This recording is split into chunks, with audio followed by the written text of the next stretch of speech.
Salam alaikum wa rahmatullahi wa barakatuh les sœurs, j'espère que vous allez bien Inch'Allah et que tout va bien pour vous, que vos familles se portent bien. Je suis trop contente aujourd'hui de vous retrouver pour ce sujet particulièrement parce que vraiment c'est un sujet qui me tient à cœur parce que pour moi c'est alors je parle beaucoup des délices de la foi, c'est vrai pour goûter au bonheur, c'est la clé du bonheur, etc. Mais ce thème-là aussi en fait partie, j'en suis intimement convaincue. Donc aujourd'hui on va parler de la baraka. Et la baraka, c'est quelque chose dont j'ai été privée pendant des années, hein, comme vous savez, je le dis tout le temps, mais j'ai une baisse de foi, comment dirais-je? Déroutante, vraiment, très, très grande et j'ai été privée de plein de bienfaits donc le la baraka en fait partie, le tawakkul, les délices de la foi, bref, j'ai été privée de tout ça et puis le jour où je me suis rapprochée d'Allah, où Allah il m'a envoyé une épreuve, où j'ai eu le déclic, j'ai regoûté à toutes ces choses-là. Subhanallah! Mais en fait, c'était ça la solution. C'était juste ça la solution, parce que finalement ma vie n'a pas changé. Rien n'a changé.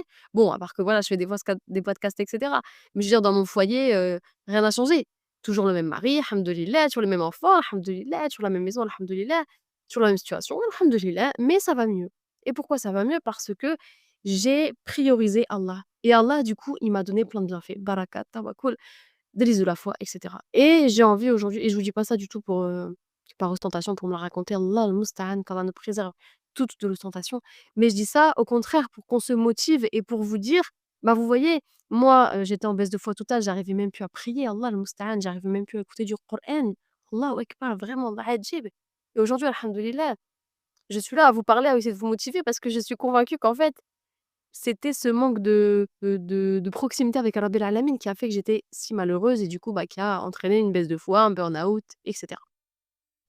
Et donc moi, vraiment, quand j'ai commencé à me rapprocher d'Allah, j'ai mis en place des choses. J'ai mis en place une routine du fajr et autour de cette routine du fajr, j'ai vu que plein de barakas en découlaient, subhanallah et j'ai l'impression, wa Allahu a'lam, que mes actes d'adoration, qui ont été notamment réalisés au fajr, mais après qui découlent sur toute la journée, j'ai l'impression qu'ils ont ramené la baraka dans mon foyer. Et aujourd'hui, j'aimerais vraiment qu'on parle de ça, de comment ramener la baraka dans son foyer et finalement voir que c'est pas compliqué, subhanallah.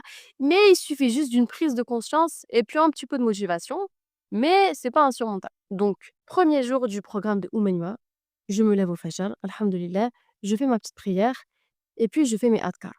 C'est tout ce que je fais ce jour-là, alhamdulillah. Et je vois que la journée se passe assez bien.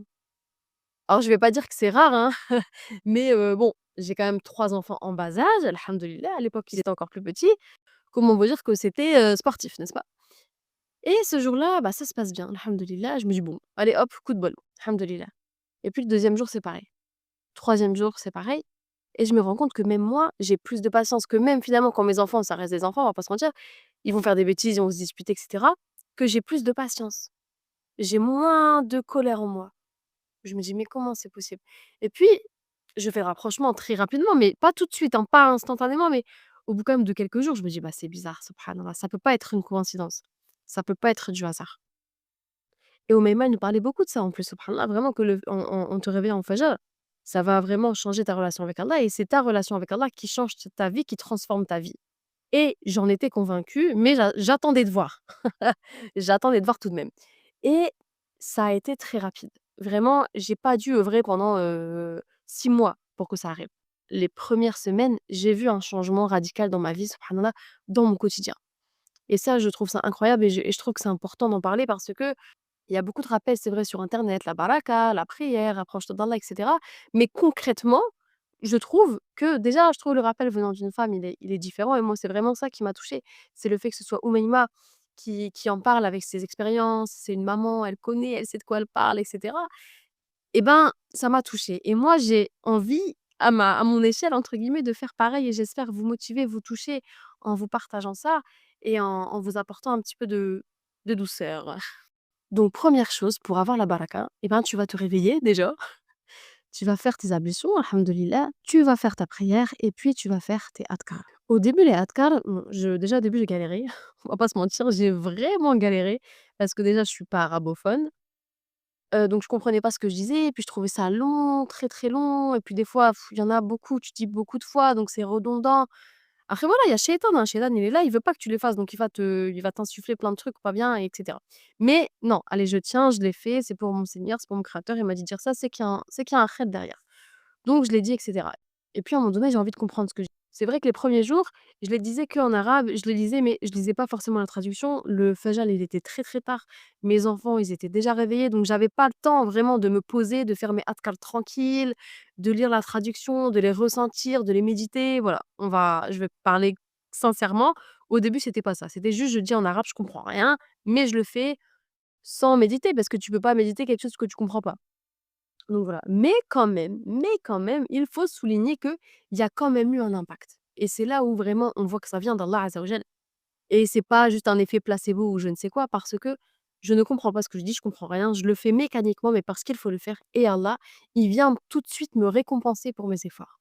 OK, tu essayes, tu fais pour moi, moi tout de suite je te mets la baraka et un jour j'ai voulu comprendre.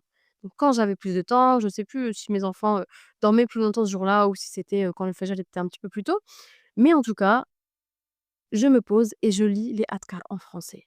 Et là, waouh, incroyable, incroyable, subhanallah. La signification des adhkar en français, c'est une pépite.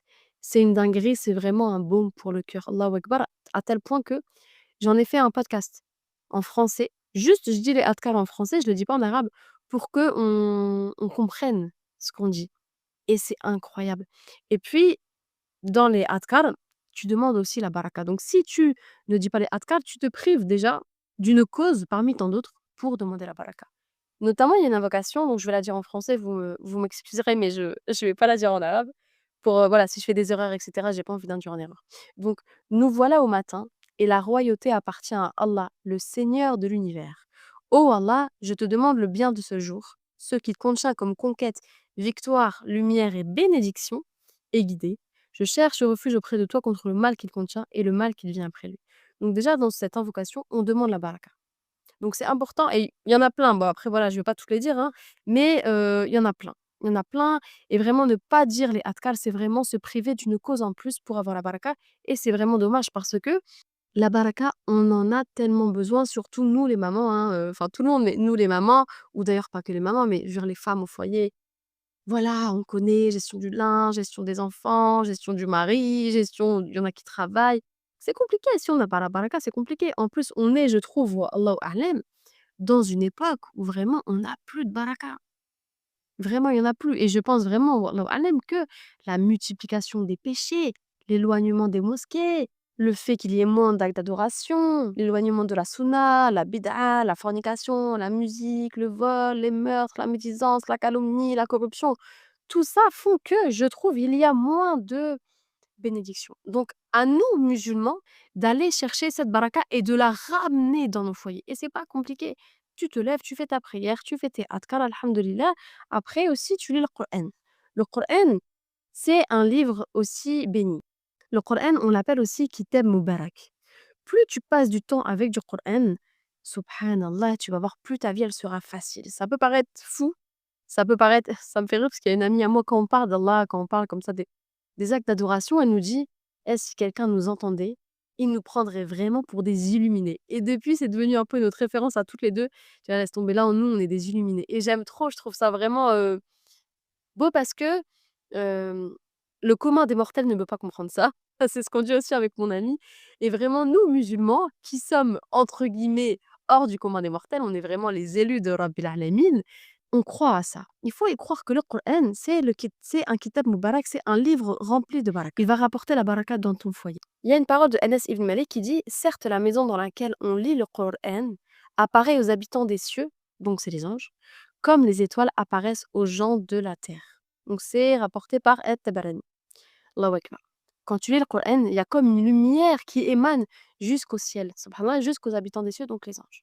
Déjà, on voit là que c'est pas un livre anodin, déjà. Il y a aussi un hadith qui dit, qui a été rapporté par Muslim: «Ne transformez pas vos maisons en cimetières. Shaitan ne s'approche pas d'une maison dans laquelle on récite sourate El-Baqarah». Donc si déjà Shaitan n'est pas chez toi, j'ai envie de te dire, c'est beaucoup plus facile pour avoir la baraka. Déjà, tu as tout gagné. Vraiment. Est-ce qu'on se rend compte que si on lit sourate El-Baqarah, Shaitan n'y rentre pas? Et si vraiment, parce que bon, c'est dur, on sait très bien de lire sourate El-Baqarah tous les jours, on va pas faire, franchement, moi personnellement, j'y arrive pas. Mais au moins, et là, c'est là on voit qu'Allah a rendu les choses faciles. Déjà, avec la prière. Lors de l'ascension du prophète Mohammed alayhi salatu wassalam, Allah il a quand même dit à Mohammed alayhi salatu wassalam, notre cher prophète, que sa communauté elle devait faire 50 prières. De 50, Allah azza wa jal, il est descendu à 5. Parce qu'il voulait pas alourdir, parce qu'il savait très bien qu'on serait pas capable. Et en plus, on a la récompense de 50 prières. Donc Allah vraiment Al-Karim, la générosité. Et bah là, c'est pareil. C'est vrai que bon, c'est pas donné à tout le monde de lire Surat al-Baqarah tous les jours. Eh bien, au moins tu récites les 2 derniers versets. Vous vous rendez compte de toute la sourate, donc il y a 286 versets, il me semble, tu passes à 2 versets. Allahu Akbar. Et si tu récites Amana Rasoul, donc ça commence comme ça, les 2 derniers versets de la sourate al-Baqarah, pendant 3 nuits consécutives, alors Shaitan ne s'approchera pas de toi, de ta maison, subhanallah. C'est un hadith qui a été rapporté par Muslim. Vous vous rendez compte ou pas? La facilité qu'on a, juste Amana Rasoul. 2 versets que tu récites chaque soir, des shayatines ne pourront pas t'en approcher, ne pourront pas t'approcher de toi ni de ta maison. Allahu Akbar. On a plein de clés, on a plein d'outils pour avoir la baraka, pour éloigner les shayatines, et nous, on s'en sert pas. Franchement, c'est dommage. C'est vraiment dommage. Allah, il nous a facilité la religion. Prenons les facilités. C'est vrai que nous, subhanallah, et moi la première en plus, hein, vraiment, on est toujours focus sur les interdictions. Il faut pas faire ci, il faut pas faire ça, ceci, cela. Mais aussi, la religion, elle est facile. Il n'y a pas que du haram, il y a aussi plein de beauté, plein d'actes d'adoration merveilleux qui te donnent des choses merveilleuses, qui te donnent accès à la baraka, aux délices de la foi, au tawakkul, et cetera, au hazanet, à gogo, et cetera. C'est dingue quand même, c'est fou, subhanallah. Donc vraiment, le Coran aussi, c'est vraiment un grand moyen d'avoir une vie remplie de baraka et de ramener la baraka dans ton foyer. Et en plus, quand tu vas lire ton Coran, quand tu vas ramener la baraka dans ton foyer, comme je disais tout à l'heure, ça va se refléter sur les habitants de la maison, ça va se refléter sur tes enfants, peut-être même sur ton mari, Allahu a'lam. Donc si ça va pas chez toi et ça va pas dans ta vie, si tu galères avec tes enfants, peut-être même avec ton mari, eh ben va chercher la baraka. Va la chercher, demande déjà à Allah de te la donner. Parce que la première des choses à faire quand on veut quelque chose, qu'importe, tawakkul, baraka, délice de la foi, une maison, une voiture, des enfants, un mari, ce que tu veux, tu demandes à Rabbil Alamin. Ça, c'est vraiment la première chose à faire. Donc déjà, demandons à Allah qui nous bénisse, qui nous accorde la baraka. Aussi, demandons à Allah qui fasse de nous des gens bénis, mais surtout qui nous entoure de gens bénis. C'est une vraie bénédiction, ça aussi. Les gens bénis, les gens qui sont remplis de baraka, les pieux, vont t'encourager au bien. S'ils voient que tu commets un péché, s'ils voient que tu fais une faute, ils vont te mettre en garde. Tandis que si tu restes tout seul, si tu es entouré soit de gens qui ne craignent pas Allah, qui n'ont pas la baraka, soit de personnes, si vraiment voilà, tu aimes trop la solitude, etc. Si demain tu pêches, qui va venir te faire le rappel? Je dis pas qu'il faut s'entourer de toute la terre entière, non. Mais il faut quand même avoir des. Pour moi, c'est important en tout cas d'avoir des bonnes fréquentations, des fréquentations pieuses et surtout de ne pas rester seul parce que je vois beaucoup aujourd'hui de personnes, non, moi, j'aime pas, j'aime bien être seule et cetera. Mais Shaitan, il a notre solitude aussi et c'est comme ça que Shaitan, il va être trop fort contre nous. Parce qu'il va nous insuffler plein de trucs et puis des fois, quand on connaît pas Shaitan en plus, ça fera l'objet d'un podcast inch'Allah bientôt. Quand on connaît pas Shaitan, on peut vite, très vite tomber dans ses ruses et dans ses pièges parce que il est pas fort Shaitan. C'est nous qui sommes forts les croyants, alhamdoulilah. Par contre, il est extrêmement rusé et dès qu'il y a une brèche, il va rentrer tout de suite et nous, on va pas forcément capter que ça vient de lui. Donc il faut s'entourer de personnes pieuses, il faut s'entourer de personnes, pas toute la terre entière, pas 15 000 personnes, mais une, deux, trois personnes vraiment pieuses qui vont te rappeler Allah, qui vont, quand tu fais un péché, te dire oh, ils vont tirer la sonnette d'alarme. C'est vraiment important, subhanallah. Allah tabaraka wa ta'ala. Allah est celui qui met la baraka dans toute chose et qui s'élève au-dessus de tout. Il faut aussi qu'on ait la certitude que ce n'est pas ce qu'on possède qui nous rend riches, mais c'est la baraka qu'Allah va mettre dans nos vies. Exemple très concret, tu gagnes le SMIC, mais tu as la baraka. Tu vas faire plein de choses avec ton argent. Et surtout, tu ressentiras pas le manque. Alhamdulillah. Tu gagnes 10 000 euros, t'as pas la baraka, tu vas rien faire. Tu vas le dilapider ton argent. Et en plus, je parle en connaissance de cause parce que je suis une ancienne acheteuse compulsive où vraiment, aujourd'hui, je me demande où est parti mon argent. J'ai dilapidé plein d'argent. Aujourd'hui, je ne sais pas où est mon argent. Allahu Akbar. Aucune baraka. Rien du tout. Et du coup, vraiment, je me permets de vous faire ce rappel parce que je trouve ça dingue d'être privé à ce point de baraka et de ne pas s'en rendre compte. Et c'était totalement mon cas. Allah al-musta'an. Alors aujourd'hui, je fais un peu plus attention. J'essaie de moins gaspiller mon argent et je vois qu'Allah, il y met la baraka. Parce que si le fait de gaspiller, ça t'enlève la baraka, bien sûr. C'est haram de gaspiller. Le musulman, il n'est pas dans l'excès. Le musulman, il est dans le juste milieu. Et dépenser ton argent, ce n'est pas haram, mais dépenser ton argent à foison dans des futilités, ça devient un péché. C'est du gaspillage. Et ceux qui gaspillent sont les frères de Shaitan. Donc, c'est important de ne pas gaspiller, de faire attention à ton argent pour avoir la baraka. Il y a un hadith du prophète Mohammed alayhi salatu wassalam, qui est très parlant, je trouve aussi, pour avoir la baraka. Je trouve ça trop beau comment notre religion, elle nous pousse au bien. Donc c'est, d'après Abu Huraira, le prophète Mohammed alayhi salatu wassalam a dit: «Si 2 commerçants font affaire et que les 2 sont honnêtes, alors Allah bénira leur transaction. S'ils ont menti, caché des choses, alors la bénédiction sera ôtée». Rapporté par Al-Bukhari et Muslim. Là, dans ce hadith, on voit que l'honnêteté, c'est aussi une cause de baraka. Et je trouve ça incroyable. Que à chaque fois dans ta vie, tu te poses la question: est-ce que ça c'est halal? Est-ce que ça c'est haram? Est-ce que c'est honnête? Est-ce que Allah il agrée? Allah il veut bien? Le prophète Mohammed alayhi salatu wassalam aurait-il agi comme ça? La recherche de la baraka, toute ta vie, ça va te pousser au bien parce que tu veux toujours avoir la baraka et tout le temps, tu te soucies du regard d'Allah subhanahu wa ta'ala. Moi, je trouve ça trop, trop beau comment la religion, elle vient nous donner un cadre de bonté. Et c'est pour ça vraiment que ceux qui dénigrent l'islam, ceux qui nous aiment pas, ceux qui pensent qu'on est des tueurs fous, des terroristes et qu'on prône, la violence et cetera, ils n'ont pas compris la religion. Ils ont pas lu les hadiths, ils ont pas lu le Coran, c'est impossible, c'est impossible. L'islam, ça te pousse que au bien, que au khair. Je n'ai jamais vu une parole dans l'islam qui te pousse au mal. Et celui qui me ramène une parole dans l'islam qui pousse au mal, je pense qu'il a pas compris. Soit il a déformé, soit il sort de son contexte. C'est pas possible. J'ai jamais vu ça, jamais. Et donc, excusez-moi, j'ai perdu le fil du coup. Être véridique, oui, aussi, dans comment tu gagnes ton argent. Faut être honnête dans la manière dont on gagne notre argent parce que si tu gagnes ton argent de façon malhonnête, tu auras pas la baraka non plus et en plus, tu auras des péchés donc c'est quand même vraiment ballot et en plus, au plus tu as d'argent, au plus tu veux de l'argent. Tu seras jamais rassasié. Si tu as pas de baraka, tu ne seras jamais rassasié. Tu en voudras toujours plus, quitte à gagner ton argent dans le haram et ça, Allah al-mousta'an, qu'Allah nous en préserve. Je vais encore reprendre ma petite métaphore avec la boussole. Il faut que dans notre boussole, on doit faire devancer ce qu'Allah aime. Et alors, Allah fera devancer pour nous ce qui est meilleur pour nous en bénissant notre argent, en bénissant notre temps, en bénissant notre santé, mohim, en bénissant notre vie en fait. Si on priorise Allah, si on fait toujours ce qu'Allah aime, Allah il va aussi nous prioriser. Mais si on fait n'importe quoi, si on fait du haram, si on se soucie pas, si on commet des péchés, etc., Allah al-Musta'an, on n'aura pas de baraka et du coup on va être malheureux, on va être triste. Je me demandais vraiment à l'époque, subhanallah, je ne comprends même pas comment je m'en suis pas rendu compte, mais voilà, ça c'est les, je vais pas dire les égarés, est-ce que j'étais égarée? Allahu a'lam. Si, j'étais égarée, bien sûr que si, j'avais un voile devant les yeux et aujourd'hui, tout me paraît clair et j'ai vraiment l'impression aujourd'hui de voir avec clairvoyance et avant, je voyais alors que j'avais les hadiths sous les yeux quand même, il y a certains hadiths que je vous dis aujourd'hui que je connaissais et ça m'a jamais fait tilt.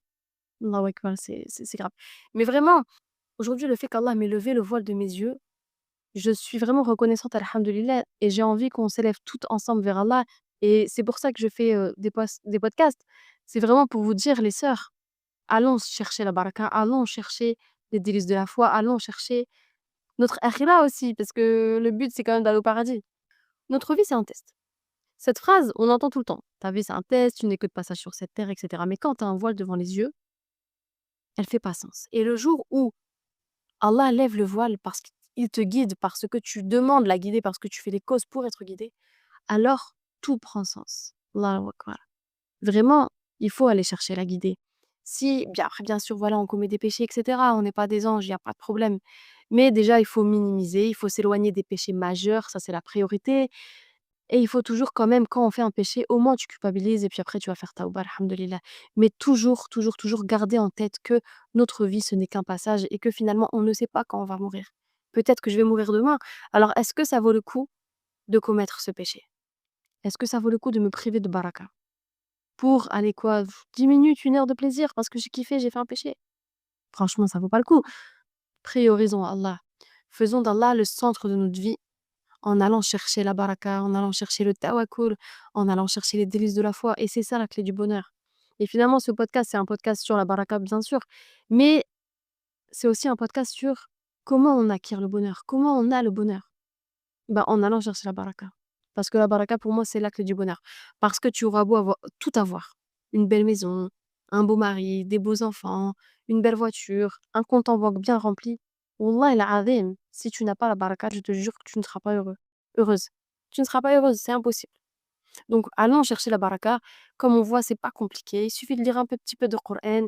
Il suffit de faire nos adkar. Il suffit de faire la prière. Après, bien sûr, il y a plein de causes aussi, hein. Gagner notre argent légalement. Sortir la zakat aussi, c'est une cause de baraka.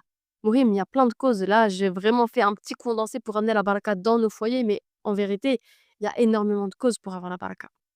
Mais là, voilà, je voulais faire vraiment un petit rappel simple. Je voulais pas faire de grands discours, je voulais vraiment faire quelque chose d'accessible. En plus, moi, voilà, je c'est pas des cours que je fais, hein, c'est vraiment des petits rappels. Je voulais faire un petit rappel accessible pour, qu'on se motive toutes bi-idhnillah à aller chercher la baraka. J'espère que ça vous a plu, inch'Allah, qu'Allah subhanahu wa ta'ala nous remplisse de baraka, qu'Allah remplisse nos foyers de baraka.